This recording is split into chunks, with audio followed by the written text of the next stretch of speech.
Your Honour, my name is Milburn, M-I-L-B-U-R-N, initial J, and I appear with my learned junior clerk, C-L-A-R-K-E, initial J, for the defendant in this matter.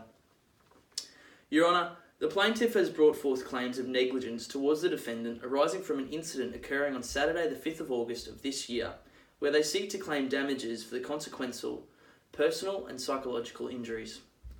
The plaintiff claims that the defendant has been negligent in the running of the business as well as the duty of care a business owes to its patrons.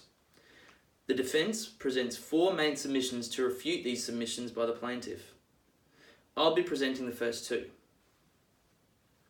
These are that a duty of care has not been breached where the defendant did not have a security guard provided to the venue, and the defendant has not been negligent in their duty of care by not escorting the plaintiff to their car upon them exiting the venue. My colleague will then present that the plaintiff has mistaken liability of the defendant by finding negligence in management's undertaking of reasonable measures to control unduly intoxicated patrons in the venue, and the defendant is not in direct liability for the plaintiff's physical and psychological traumas arising from the incident.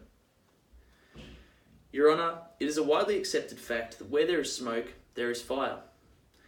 Or rather, in this case, where there is a bar, there are security guards.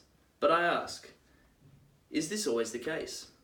Has every bar you have ever entered contained a security guard? Under provisions set out within Section 142 AG subsection 1I of the Liquor Act 1992, a security guard being in the venue at the time of the incident was not required under statute. Under current legislation, businesses licensed to be operating after 11 p.m. must provide security no later than 11 p.m. for the duration of trading hours.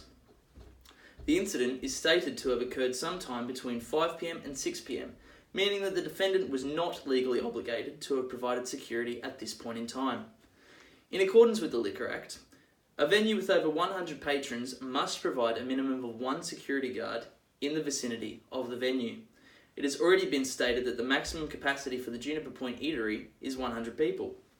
Using this information, it is reasonable to assume that the venue was not at maximum capacity on this day, and as such was not legally required to have security in the venue. It is also well known that a majority of patrons in the venue at the time were families, providing that even less of patrons within the venue were actually consuming alcohol, thus disproving further a need for security and providing reasonable foreseeability for violence to likely not occur.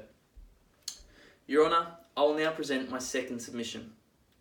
The case of Rudy Hill RSL Club versus Karimi concerned the duty of care a venue owes to ejected patrons regarding confrontations within the establishment that carry on outside.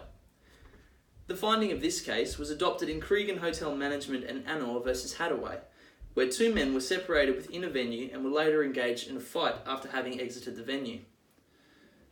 With reference to these cases, I argue that a reasonable person in place of the defendant would not have recognised an obvious risk towards the plaintiff for 2 reasons.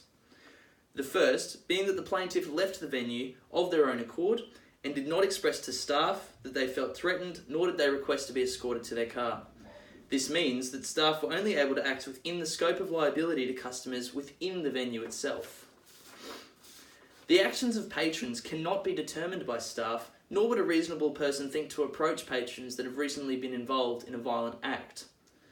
The plaintiff left under their own terms and did not approach staff to request assistance, therefore forfeiting their entitlement to a duty of care from staff once exiting the venue.